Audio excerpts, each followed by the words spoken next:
Michael with United Veterans Worldwide, excited to be with Lisa Price today, again, our certified dietitian, and she has graciously agreed to help us make a meal that we've talked about in our discussions previously with Lisa, especially when we talk about quinoa, right? And so I'll just kind of show the quinoa that's already been cooked.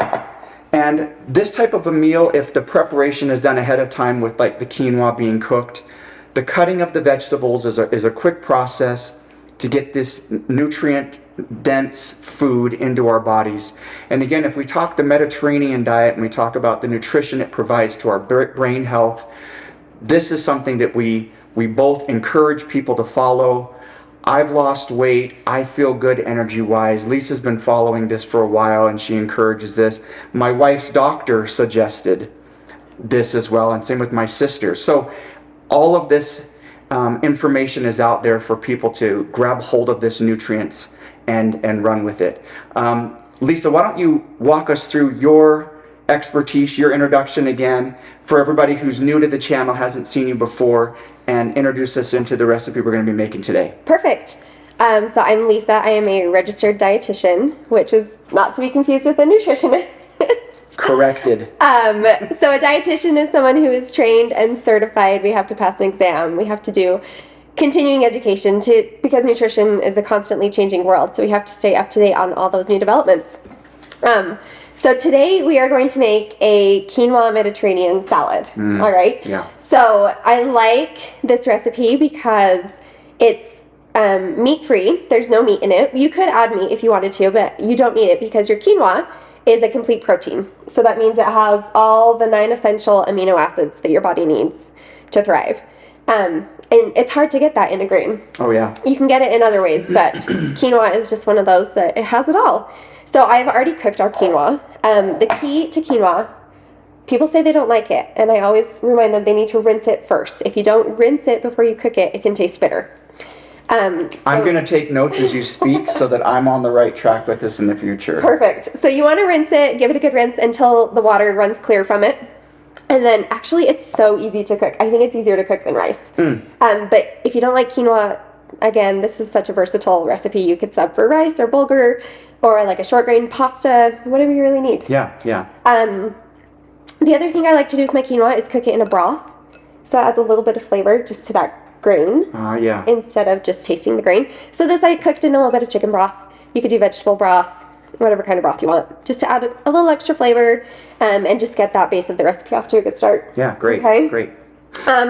So we're going to chop some vegetables here. So I have a couple of peppers, just a red and orange pepper. I think we've talked before about eating the rainbow. Yes. So this is going to be a super colorful recipe. We got our peppers. We're going to cut up some cucumber. I have an English cucumber, and then my nice neighbors actually brought me these lemon cucumbers, so we're going to throw some of those in there. Oh, very fun. Because they're delicious and they're fresh from the garden. Oh, very cool. And I feel like you can't go wrong with produce from the garden. That's right. We've got some green onions, we've got some chickpeas we're going to add, some Kalamata olives, a little sprinkle of feta just for that tanginess and creaminess. Fireworks are going off. This is exciting. Exciting. It likes the feta. It does. And then we'll just whip up a quick vinaigrette dressing not quite a vinaigrette, but a little dressing to go over the top, and it'll be delicious. I'll follow your instructions, so you direct me. Okay, do you want to work on the dressing while I start chopping? Yeah. Okay, so what we're going to do is we have some extra virgin olive oil. Okay. So you're going to add that to this bowl. Okay. Okay. And I'll try to get this into the shot here too, so the whole thing, extra virgin olive oil. Yeah, so that's about a 1/4 cup of that. You don't have to be exact. That's the nice thing about cooking, is you just kind of wing it. I like this. Right? Yeah. Okay, I'm going to cut this lemon in half for you, and you're going to squeeze the lemon into there.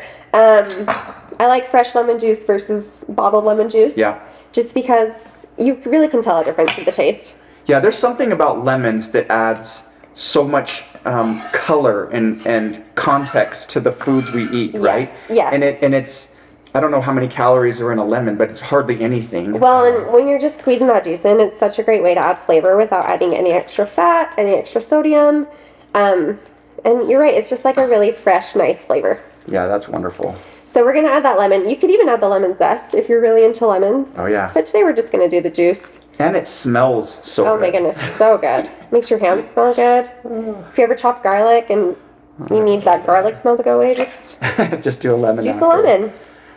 That's great. So while you're doing that, I'm just cutting these into chunks. It doesn't have to be precise. It's just kind of however you like your peppers cut. Okay. Okay? They can be small, they can be big. I like them a little big because I like a little bite. I have to smell Orange. this. Oh yeah. Smells good. Oh yeah. Okay, we're gonna do some fresh ground pepper. If you want to put some of that in there. Okay.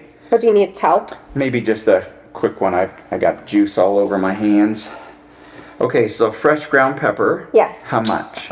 Eyeball it. Eyeball it. We're eyeballing today. Okay. So if you like pepper, do lots. If you're not so into pepper, then just a little bit. It looks pretty good. Okay, and then we're going to do some oregano. So a teaspoon of oregano. Okay. And this 1 is- teaspoon is 5 milliliters. Yes. And honestly, again, you don't really have to measure it. Okay. You can just, put some in your palm and do it to taste even. I like oregano, so I'm like, the more the better. Yeah, it smells Oregano good. and lemon is a great It combination. smells so good. And then we're going to do some salt. So I have salt in there. This is just kosher salt. Okay. I How does this contraption work? my little salt cellar. Just open that lid up. And we're just doing pinches? Yeah, just do a pinch. And then maybe just a little bit more. Okay. And then I have a whisk there. You can just whisk that all together. Okay. And that's our dressing. It's easy. That's it. Yeah, that's it. That's brilliant. And again, that's super flexible. If you didn't want lemon, you could do like red wine vinegar or another type of vinegar. You just want a little bit of that acidity. Remember, guys, that this being on video is something that you can use to your advantage. If you watch us make this now, you can easily rewind and look at it again. Write this down as you go. It smells wonderful already, and we've just begun. It's that lemon. It'll get you every time. Now look how nicely this turns out right here. Yeah, once you start whisking it, it all mixes together, and then we'll just add it to our salad when we're all done.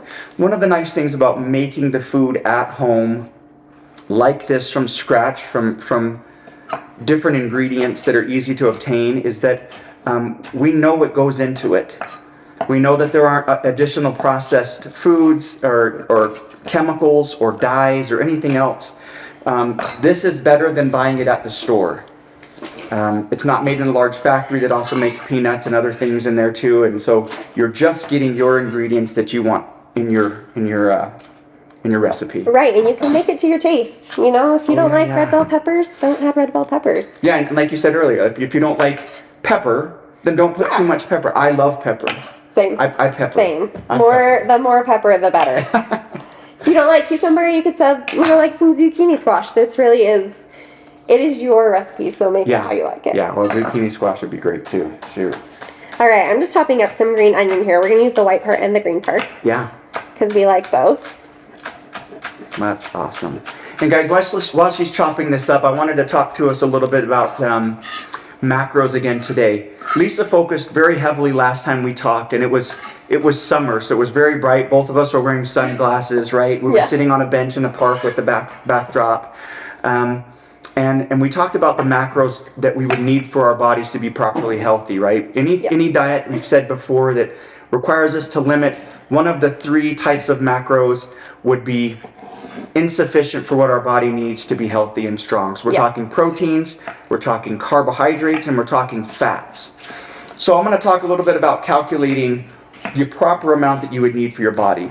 Now, some of the best advice I received recently from a GI doctor, she said to me that when it comes to how much food you consume, the best ideal is to pay attention to what your body's asking for.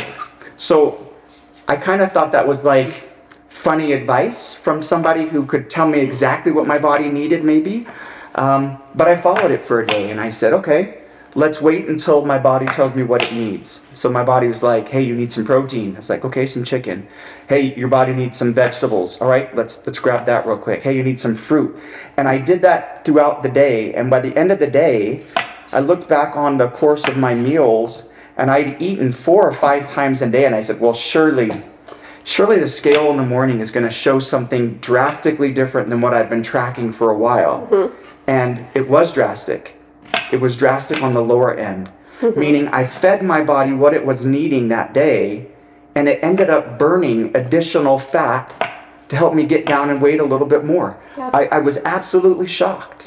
In the nutrition world, we call it intuitive eating. Ah, intuitive eating. I need to make a t-shirt that says that. We're all about listening to your body. Yes. And giving it what it needs. You know, I made a video this last week about finishing with an exercise and feeling pretty drained.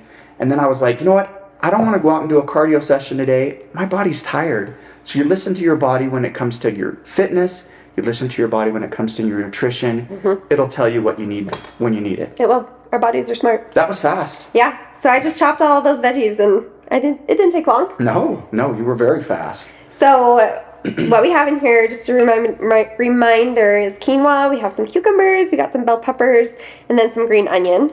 I'm also going to add some Kalamata olives. Do you like Kalamata olives? I love them. Okay. Love them.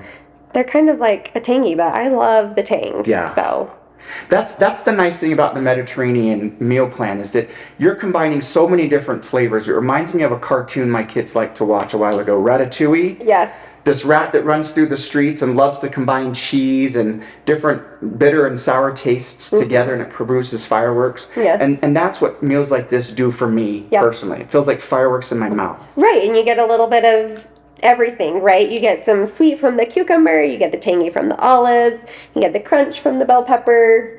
It's just about that variety that's really going to satisfy you. So when we talk about the macros, let's pay attention to what we have in the bowl right here.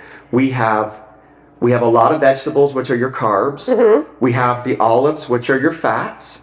We have the quinoa, which is your proteins that Lisa's already covered. So when you look at those three macros, you have a very equal balance in this bowl as a whole for what you need. So when I start to talk about calculating, we're looking at about 30 to 40% of our consumption each day should be proteins.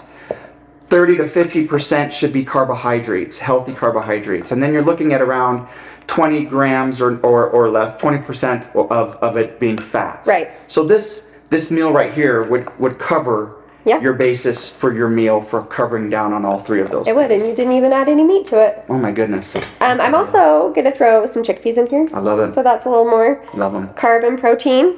And then at the end, like I said, we'll just sprinkle on a little feta. Yeah. To top it off, make it look pretty. Now, Lisa, do you have an air fryer? I do. Okay. So have you fried your chickpeas and then made them so crunchy. Oh my goodness, they are so divine. They're so good. And that honestly would be so yummy in here for a little extra crunch. Yeah. That would be really a really good addition to this. You guys, it's so fun to make foods in your own kitchen, having prepared the recipe ahead of time in terms of what you need in ingredients.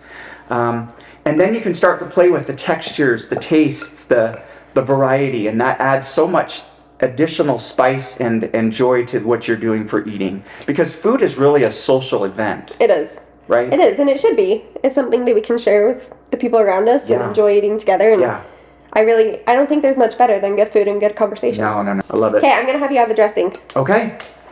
Let me give this a drizzle little that whisk on again. top. And then we'll stir it up and sprinkle on some feta, and that's our recipe. Oh my goodness, that's incredible. And really, we used a cup of quinoa, and look how much salad that made. And that's what it was when you cooked it, was a cup? 1 cup. Mm-hmm. That's incredible. We want to get all of that lemon out of there too. Delicious. Perfect. It really does smell so good in here. Yeah, guys, I wish you could smell it because it has so much aroma that is just divine. And when we talk about eating the rainbow, how do you improve on that? No, you can't. Yeah, that's You really can't. Okay, do you want to sprinkle some feta on top? Yeah, let's do it. So how do you usually do this? Do you crumble it? Yeah, unless you like big chunks. Really, however you like it. Again, it's just flexible. Yeah. But I kind of like smaller so it's spread more evenly, throughout the salad. And then you could add some fresh oregano if you have that on hand. You really can just be so versatile with this. You guys, this feta is so good for you. I love it. I'm gonna wash my hand Sorry. on this. Now I'll just do a quick rinse.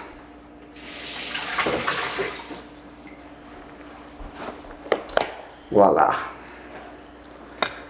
And there we have There it. we have it. I'm gonna move this beautiful microphone out of the way so it's more visible. That is incredible. Yeah, everything's captured. So let's talk for a second the calculations for Perfect. macros. Let's do it. I have my notes with me so that I stay on track. When we talk about calculating macros, we're really looking at what people's goals are. And in a society where obesity, diabetes, all of these epidemics are now going global. They're not just U.S. Right? I've talked in a previous video about going to Africa. I was in Kenya, I think, and I got a thing of soda, and I looked at the contents in the soda, and I think the sugars were almost 2 to 3 times more sugar than we have here in the United States. And if I go to Canada, the sugar's less than the United States. So it's crazy how the food industry is continuing to change their ingredients up to make us more addicted to some of these products. So when we talk about goals for macros, if your goal is to lose weight, which majority of people who are looking at this are going to say, how do I lose the unwanted body fat? How do I feel better about who I am? We're going to want to calculate that based on a couple of criteria, one of which is to know first what you do for activity. If you're sedentary, if you're sitting around all day, if you're slightly active, and I think the other categories are moderately active or very active, then it's going to change on how much you need to be in a deficit. So when we say deficit, we're talking about not eating as much food. Right? Even healthy food like this, if eaten in excess, would have the same effect. Mind you, it takes a lot longer because it's healthier food. Your body wants to burn it. But would have the same effect on our bodies, right? So we want to talk about good portion sizes. My guess is that for a majority of us, especially Americans, it's less about the size of the portion and it's more about what the ingredients are that we're consuming. So if that's the case, we want to start to cut some of our proteins, our carbs, our fats each day down to a certain amount. So it's not healthy to do a diet where you're cutting 40% of your ingredients out. For one, it's not sustainable for our bodies, energy-wise, our mind, our brain processes. So recommendation is you don't do a decrease of your macros any more than 20% max. So if that's the goal, then if you look at what I've done over the past 2 months since meeting with LEISA, I started the Mediterranean diet. I started to take my nutrition seriously and cutting out processed foods. It has been a slow decline, and I go up a little bit because it goes up a little bit, then it goes down 2 pounds, and it goes up a little bit, goes down another pound. And it's been like this, and its trajectory is still heading that same direction. Despite the fact, guys, that I'm still lifting heavy every day. And you've seen those workout videos. So how do I continue to lose while I'm still lifting heavy? It's because of what I'm eating is quality nutrition, right? I would like to remind people too that think of how long it took you to put the weight on. It's going to take a similar amount of time to take it off. As nice as it would be to lose that all overnight, it takes time to put weight on and it takes time to take it off. So try not to get frustrated. If you feel like that's so slow, just 2 pounds, 2 pounds is still 2 pounds. And if you're feeding your body healthy, that's what it's really all about. Yeah, that's a great point. We're not looking for quick fixes here. We haven't from the beginning. We've always tried to have a long-term vision for our wellness journey. That includes mental health, it includes fitness, it includes nutrition as well. So no drastic changes. The same is true for fitness. If I were to go outside right now and say I'm going to go run a marathon, I might die in the process, but it wouldn't be realistic because I wouldn't be able to do anything else physical the rest of the week. I would be so sore. So what we're talking about is measured effects, little by little, long-term vision that says, hey, in a year, if I didn't get on the scale for a full year and I ate clean and I ate stuff that my body and my mind called for, what would be the effect? And I could tell you right now, it would be freaking amazing. So when we talk about people who are lifting weights and doing heavy stuff, For me, I'm looking at 1.2 grams of protein per body pound. So today I'm weighing about 206, something like that. And so I would need to do the math to correlate that. So here's how it works. I would take my weight in pounds currently, so 206. I would multiply that by how many calories I want to eat each day, or how many calories I want to be deficient each day in my diet. Mm-hmm. And for me, who I would say I am probably, oh Hades, I'm probably more very active right now versus moderately active. I've increased that a little bit. So I would still go maybe 12 calories times the 12 calories a day would give me that number. Go on to the next calculation. We take our body weight in pounds and we multiply how much protein we would need. So if I'm saying 1.2 times 206 pounds would be my protein amount, which is a lot. That is a lot. It is a lot. If we want to go to our carbs, we're going to look at our carbs per day, the amount that we've said from our calories, which is 4 grams of carbs per one. How does it work? So there's 4 calories per 1 gram of carb. Okay. So you can calculate it that way, or you can take your percentage, right? Mm-hmm. If you want like 40% of your diet from carbs, you can go that way also. Okay. And that's probably the easier way to go. Yeah. Is to do that percentage-wise, right? So then you'd take 0.4 times how many calories you're eating. That's your percentage, and or how many calories from carbs, and then you're going to divide that by 4. Okay. Does that make sense? Write down what she said and not what I said. Put calculations somewhere. So that's essentially how you do it. And now there are other calculations where we would look at, and again, like we're talking fats, we're saying around 20% of what you ingest should be the fats, the healthy fats. The avocado, the olive oil, avocado oil. What other things do you advocate for? Like the feta would be a fat. Fish. Fish would have fat in it. Nuts would have fat in them. Your occasional beef, although Mediterranean, we're trying not to consume that regularly. Right, that's more rare, but they would have more fat in there as well for flavor, right? Yeah. There are additional calculations if a person's trying to really bulk up. But I'm not advocating for that. I don't think LEISA is either. We want to maintain a healthy form with the right amount of food and nutrition to help our bodies. Yeah. Yeah. Okay. Exactly. Okay. And just remember, progress is progress no matter how small. So that's right. Long-term vision, long-term roadmap for fitness, nutrition, mental health, spiritual journey. All of it takes time. It all takes incremental effort to make improvements each day. Yeah. Right? Exactly. Good. Well, LEISA, thanks so much for doing this today. Yeah. This looks wonderful. Can't wait to get into this. And I'm not going to eat in front of you on this channel here today, but please like, subscribe, and share. Let's all do this journey together, and let's all improve our mental health, our physical health, and our emotional health. Make connections like LEISA and I are doing here today, and do it over food that's nutritious and good for your body and your mind. And share it with those you love. That's it. All right, guys. Thanks so much. Bye.